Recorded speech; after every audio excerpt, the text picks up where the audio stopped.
Hello, I'm Natalie Zett, and welcome to Flower in the River. This podcast, inspired by my book of the same name, explores the 1915 Eastland disaster in Chicago and its enduring impact, particularly on my family's history. We'll explore the intertwining narratives of others impacted by this tragedy as well. And we'll dive into writing and genealogy and uncover the surprising supernatural elements that surface in family history research. Come along with me on this journey of discovery. Hey, this is Natalie, and I wanted to let you know that just as I was getting ready to publish this episode of the podcast, I got a Google alert. I consider Google alerts a genealogist and journalist's and historian's best friend, and that Google alert was about the Eastland disaster. And of course, as you can imagine, that doesn't happen very often. And here's what I learned. A U.S.-based TV show called Chicago Med, in its season 10 premiere, the Eastland disaster was referenced. Yes, I did watch the episode, and no, I'm not going to give away any spoilers. But even though it's a small reference, it really was significant.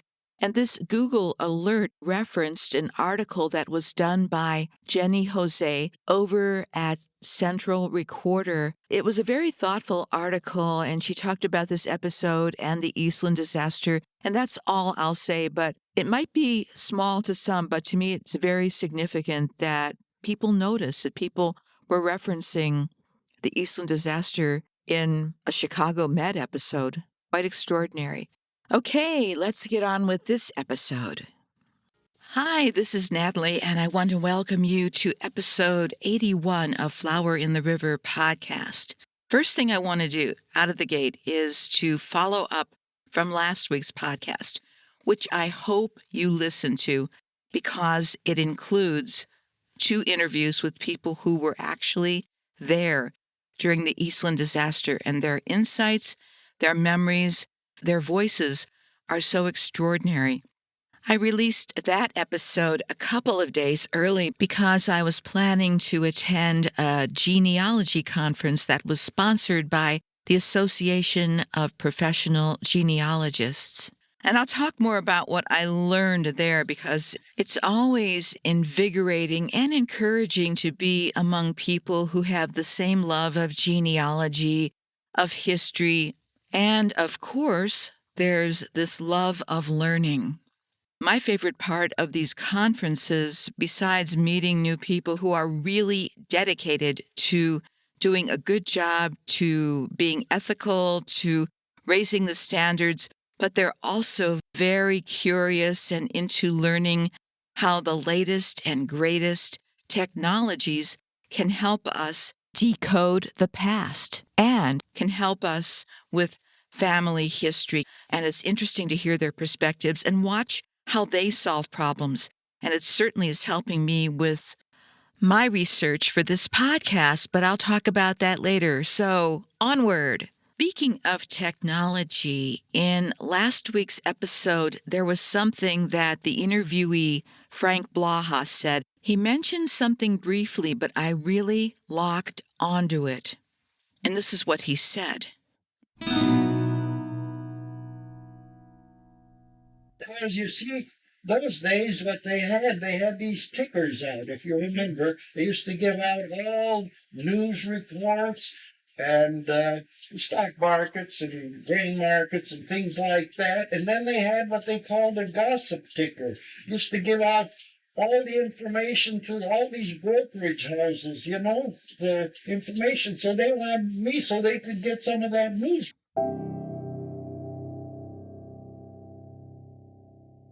And Frank said that he wanted to make sure that he could somehow telephone his mother because he knew that she would be seeing the gossip tickers and it would be announcing the Eastland had capsized. He knew that his mother would be worried about him and he wanted to reassure her that he was alive.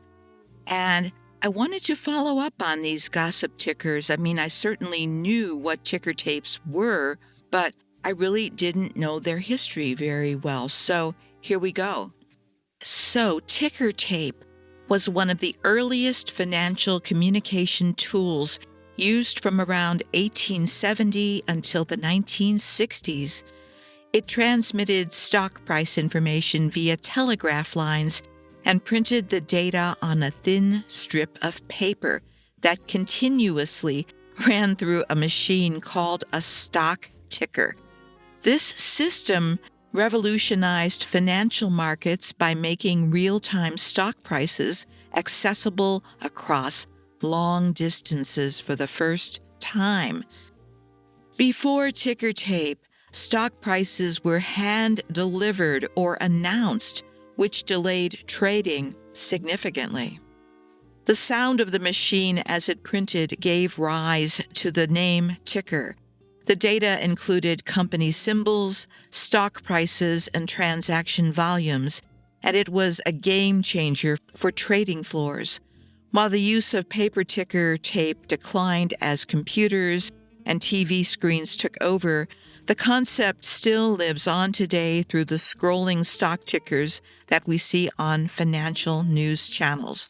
Interestingly, this technology laid the groundwork for modern digital communication and computing, making it one of the key developments in the evolution of financial technology. And as we learned from Frank's story, it wasn't just used to communicate stock prices. One of the first mentions of the tickers came out of a report, and this report was entitled Titanic Disaster Hearings Before a Subcommittee of the Committee on Commerce, United States Senate. And the subtext is directing the Committee on Commerce to investigate the causes leading to the wreck of the White Star liner Titanic. The date is 1912.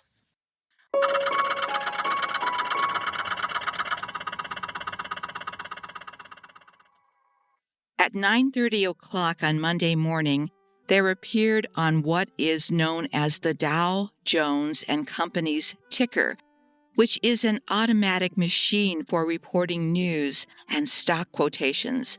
The following announcement, I quote from the original, which I will give to you. A dispatch from Halifax reports that all passengers had left the Titanic in boats shortly after 3:30 o'clock this morning. That's the first mention of the ticker. It describes how important the tickers were in the dissemination of news. And of course, the newspapers were the primary sources of distribution, but there's another article that came out a little bit before the Eastland disaster. It's from May 8th, 1915, from the Chicago Tribune. So again, we're only a couple months before the Eastland disaster.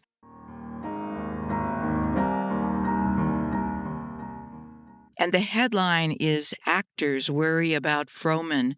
Miss Maud Adams among stars inquiring about theater manager.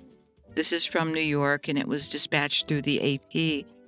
Not since the actual declaration of war last summer has Broadway shown so great an interest in the European turmoil as was displayed early this afternoon when ticker tapes in the cafes and restaurants announced that the Lusitania had been torpedoed.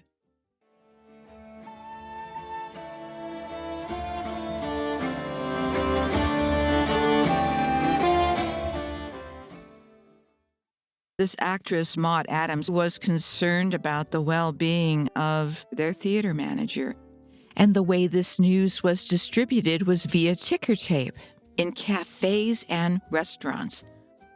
But until Frank Blaha mentioned the tickers, the gossip tickers, I didn't know that this factored into the Eastland disaster story. I've been unable to locate any mention of these tickers as playing a role in the communication during that time. So Frank Blaha really did us a solid by sharing that information with us.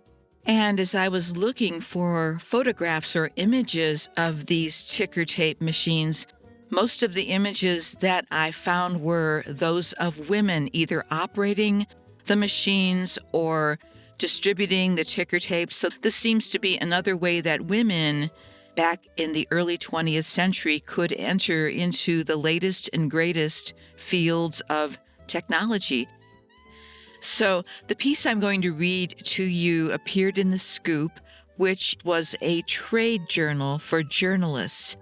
And this article described how each newspaper in Chicago covered the Eastland disaster.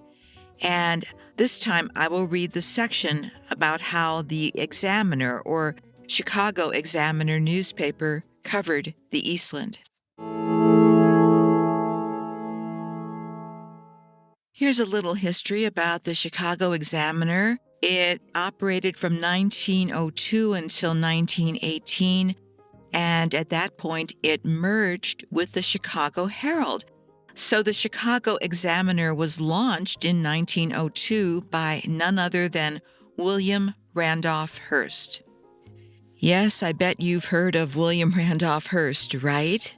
This was Hearst's way of doubling down on the Chicago newspaper scene.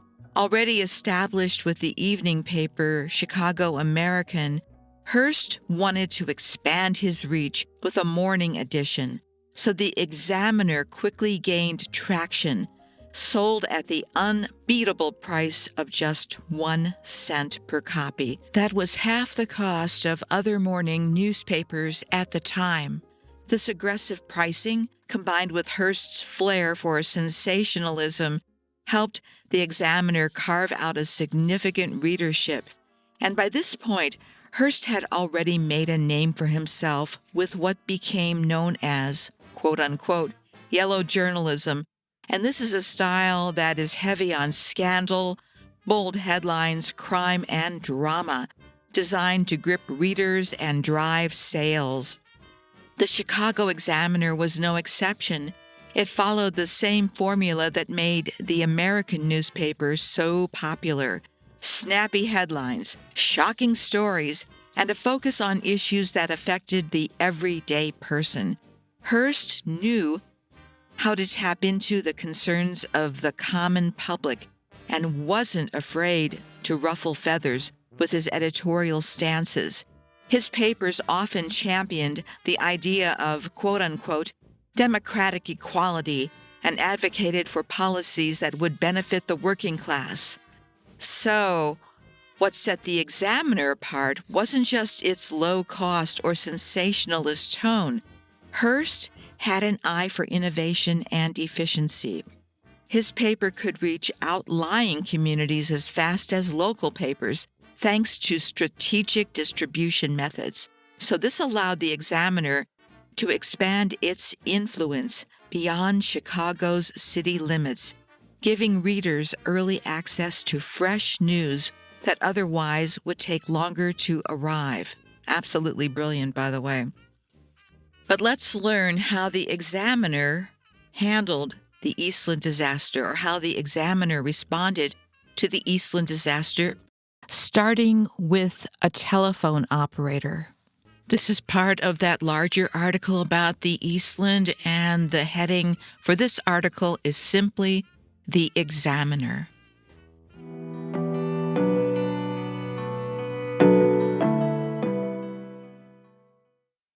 Telephone operators employed around newspaper shops soon acquire a nose for news.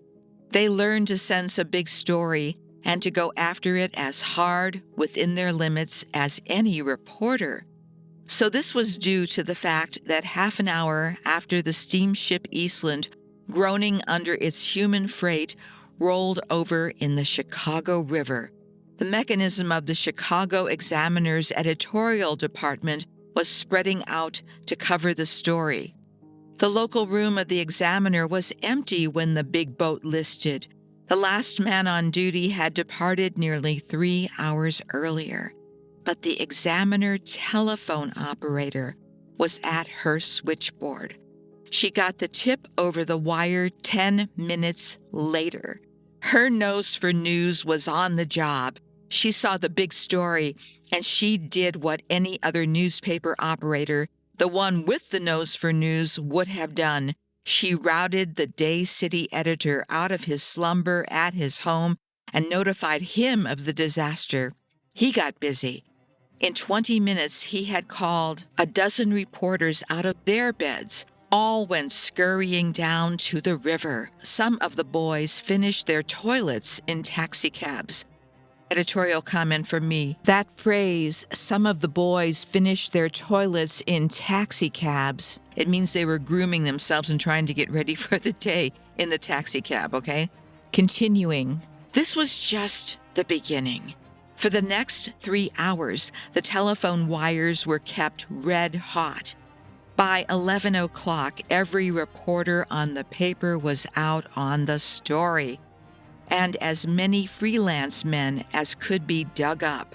Reporters who could not be gotten on the phone shot into the office of their own inclination as soon as they heard of the big wreck. They realized that their own beats sank into oblivion, so they came off them and turned in for wreck assignments.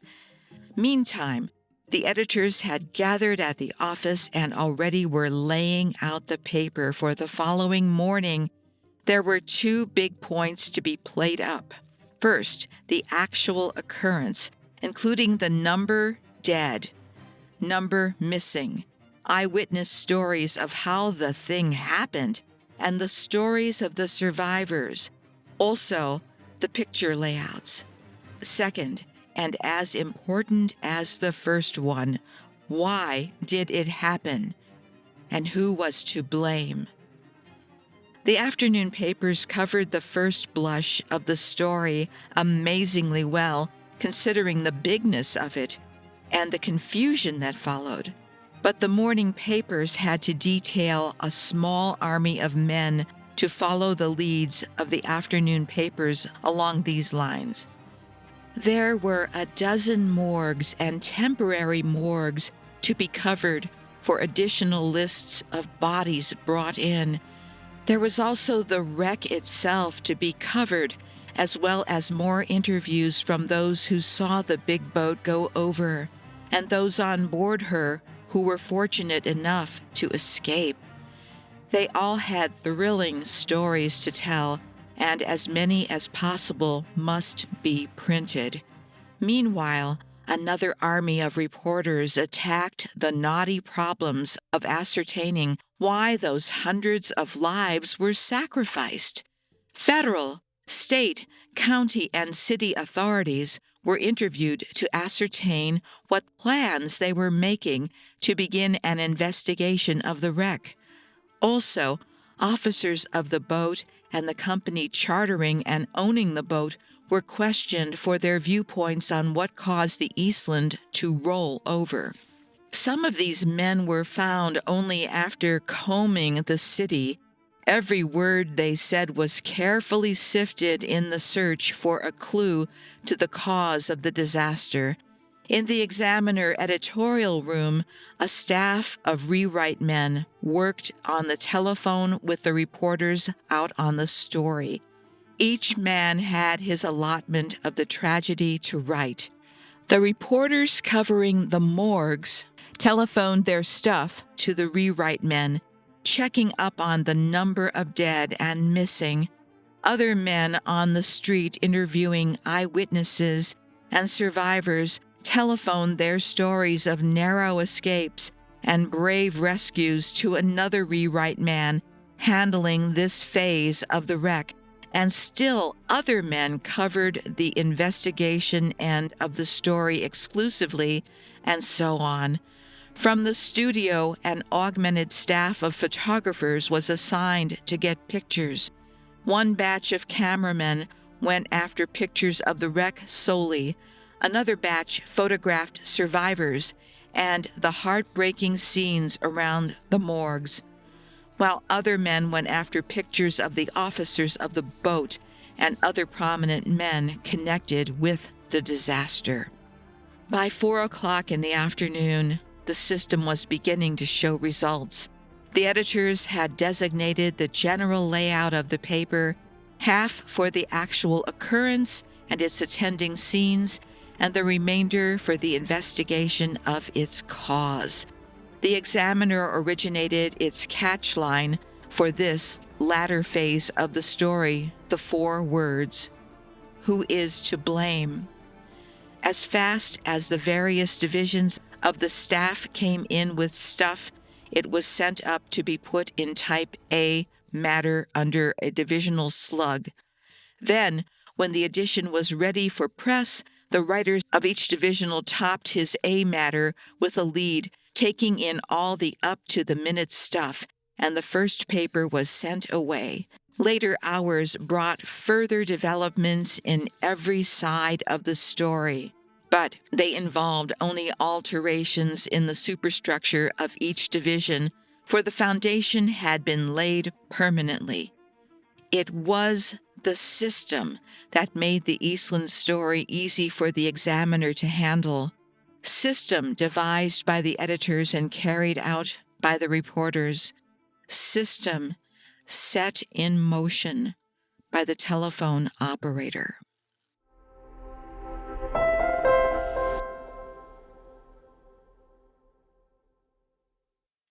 And here, indeed, before me, and I will share this with you, is the headline from the July 25th, 1915 issue of the Examiner. Hopefully, you can appreciate now what went into creating this. So the big, bold headline is 782 dead, recovered, and the subhead is "Who is to blame?" And in addition, there is also an interesting call-out box on the first page. Examiner starts relief fund with $1,000 from W.R. Hearst. So that's interesting as well. But we will continue. The next portion of this podcast I'm going to entitle "The Case of the Nameless Telephone Operator." First of all, I can't assume that everyone even knows what a telephone operator is, so briefly, a telephone operator was a person, usually a woman, during the early 20th century, who manually connected phone calls by plugging wires into a switchboard. This job, as you just learned, it was vital before the invention of automated dialing systems. Operators were the link between a caller and the person they were trying to reach, helping to connect local and long-distance calls. What did operators do? Well, when someone wanted to make a call, they would pick up the receiver, and this would signal an operator at the switchboard. The operator would ask for the number the caller wanted to reach, then physically connect the 2 phone lines by plugging wires into corresponding jacks on a switchboard. They didn't just connect people. Operators often helped with directory assistance, finding telephone numbers, relaying messengers, and in this case, they even acted as emergency responders or reporters when needed. For example, if someone needed to contact a doctor in a hurry, operators would prioritize those calls. Why were most operators women? In the late 19th and early 20th centuries, when the job first became widespread, it was believed that women had a more polite and patient manner, which was thought to be important in handling the public. As a result, telephone companies like Bell hired women almost exclusively for the role. And 1900s to 1940s, this was considered the golden age of telephone operators. At this time, all calls, including local and long distance, had to be connected manually by operators. And though I realize that World War I and beyond is past the Eastland disaster, but it's interesting to note that during World Wars I and II, women operators also served on the front lines during both of these wars, helping with vital military communications. And by the 1950s and 60s, as automated dialing technology improved, the role of telephone operators began to diminish, and I think By the 1980s, most telephone calls were automated, and operators were no longer needed for routine calls. Although it's a job of the past, as we've just seen, telephone operators played a key role in the development of global communication networks. Their work was essential to connecting businesses, families, and even nations. And one thing I want to tell you about, when it seems like an easy job of sitting there all day and connecting people, I want to read an article from the May 13th, 1914 daybook, and the daybook was out of Chicago. The headline was, "Local Phone Girls Trying to Organize."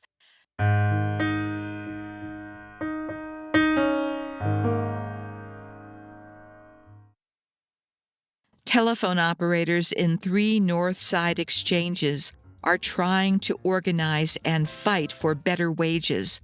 The work has been going on in one exchange for several months, but has been somewhat hindered by the girls' fear of spotters. A meeting was held in the home of the leaders of the movement last night. Plans were discussed, but some of the wiser girls cautioned the others against moving too hastily. They pointed out what happened to the proposed union of department store girls, a proposition that bid fair to be a success if it had not been for the over-enthusiasm of the girls. The telephone operators want the chance of earning decent wages by working shorter hours.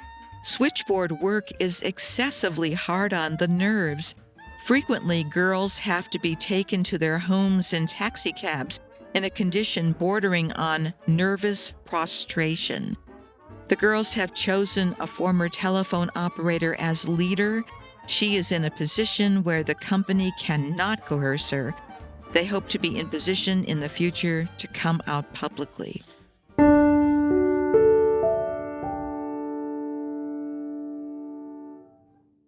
Not sure what happened in terms of the follow-up for that, but that gives you an idea of how difficult this work was.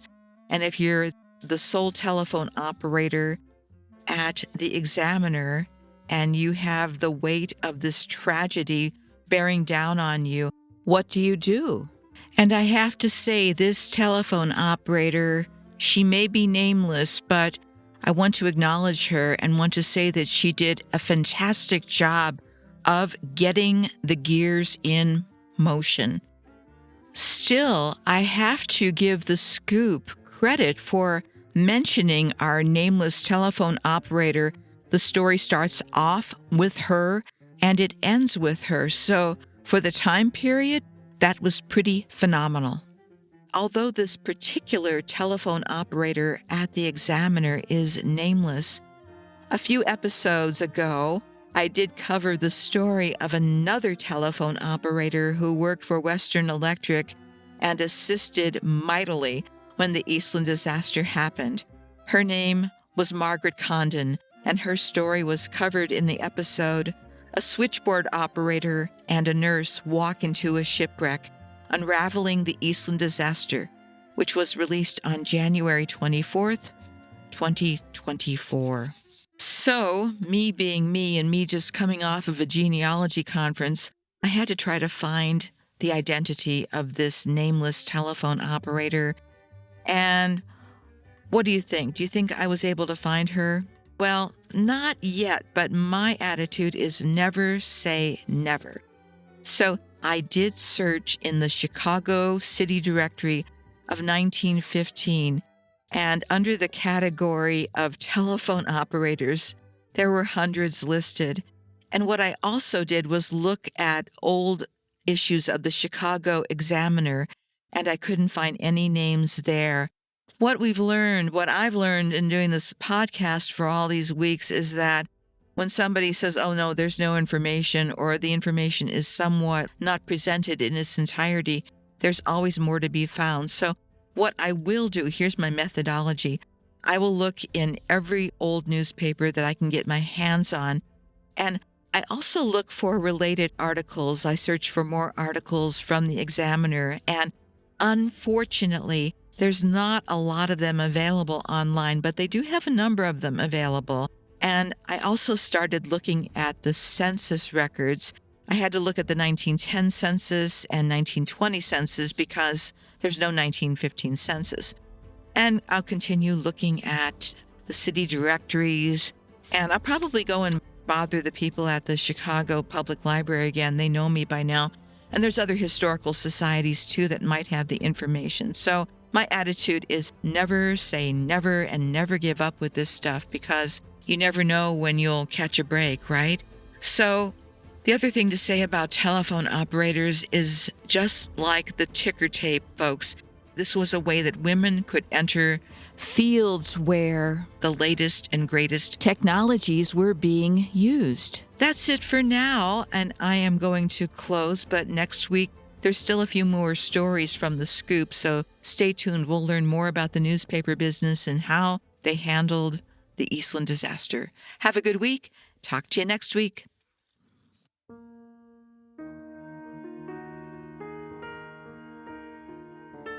Hey, that's it for this episode, and thanks for coming along for the ride. Please subscribe or follow so you can keep up with all the episodes. And for more information, please go to my website. That's www.flowerintheriver.com. I hope you'll consider buying my book, available as audiobook, ebook, paperback, and hardcover, because I still owe people money. And that's my running joke. But the one thing I'm serious about is that this podcast and my book are dedicated to the memory of all who experienced the Eastland disaster of 1915. Goodbye for now.